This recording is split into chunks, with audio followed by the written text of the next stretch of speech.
Welcome to White Goose Illustration. I'm Goose, and today we're going to be talking about Autodesk Sketchbook. Autodesk Sketchbook is the software that I have been using for the last 8 years possibly, and one of the reasons why I think it is a great software is because of its simplicity.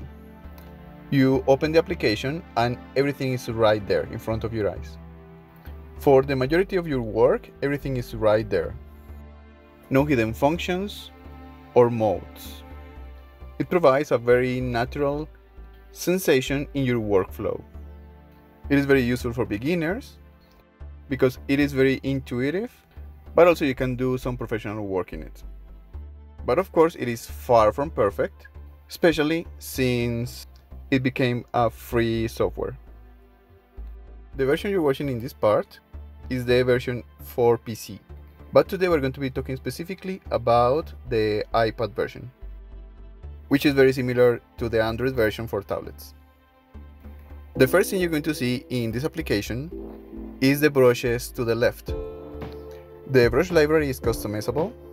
You can move one brush from one library to another, and also you can pin which brushes you're going to be using as your main brushes. You can also customize every brush. When you go to the brush menu, you can find the basic configuration, the advanced configuration, and the brush type.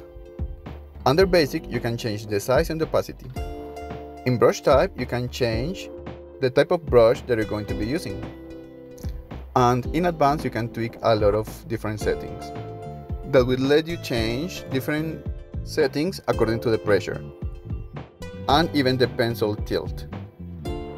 You can change the stamp spacing, rotation, and you can even completely change the shape or the brush texture. But the biggest limitation is that you cannot create new ones. Finally, you can randomize your brush as much as you want, from very little randomization in different parts to a very random brush.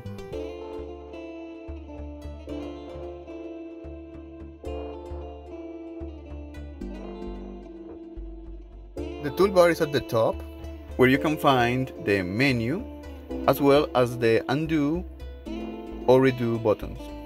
You will also find the selection mode, which is divided into lasso, rectangle, or magic wand. In the magic wand, you can change the tolerance to decide how much you want to select. You can add extra parts to your selection or subtract them. You can invert the selection or delete the selection. When you have your selection ready, you can draw or paint inside that selection. Or you can use the move tool to move it, rotate it, or distort it. You can also use the paint bucket to fill one complete area or to create different linear or radial gradients. You can choose different color modes in Autodesk Sketchbook. You can change the saturation value from the double pack by going up or down, but you can also select from HSL, RGB, a custom palette, or random colors. This is an option that I love because it helps me create a great color abstraction with any brush.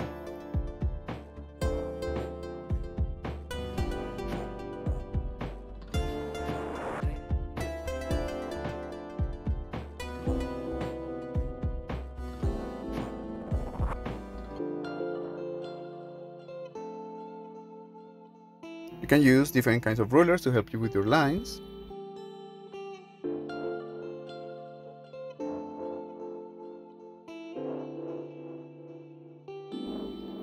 You can use the symmetry tool to draw in a horizontal or vertical way, or in up to 16 different sections. You can use symmetry with a lot of different tools, and it is a great tool for creating mandalas.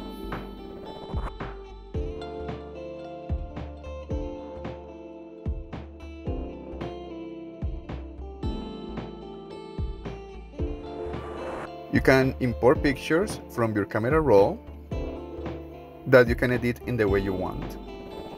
And one great tool that you can find in Autodesk Sketchbook is the perspective tool. in which you can choose from 1, 2, or 3-point perspective.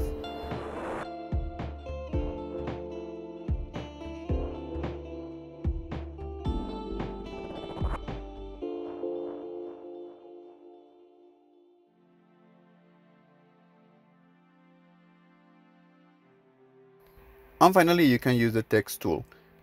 The only thing to remember in the text tool is to edit it before you exit the tool.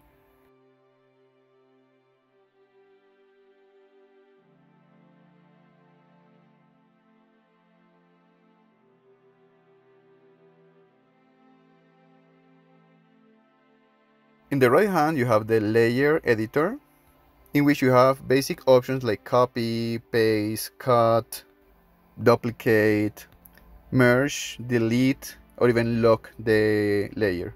And also you can make some color corrections. And finally, you can add some blending modes. In the layer itself, you have the option to hide or show the layer, and you have the option to lock the transparency. Locking the transparency is going to work in a similar way as a clipping mask, in which you can only draw on top of already existing pixels in your canvas. You can change your preferences. In my case, it is a good idea to have the pen mode turned on. Of course, if you have a pen, if you're using your finger, that is not a good idea. You can also hide the user interface, so everything looks cleaner, and you can control options like brushes, color, or layers with your thumb.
Finally, a painting demonstration, just to show you how interactive this application is and how simple it is for using. I just want to remind you that this is a very simple application, but it is very well optimized for iPad or Android tablets, even better than for PC.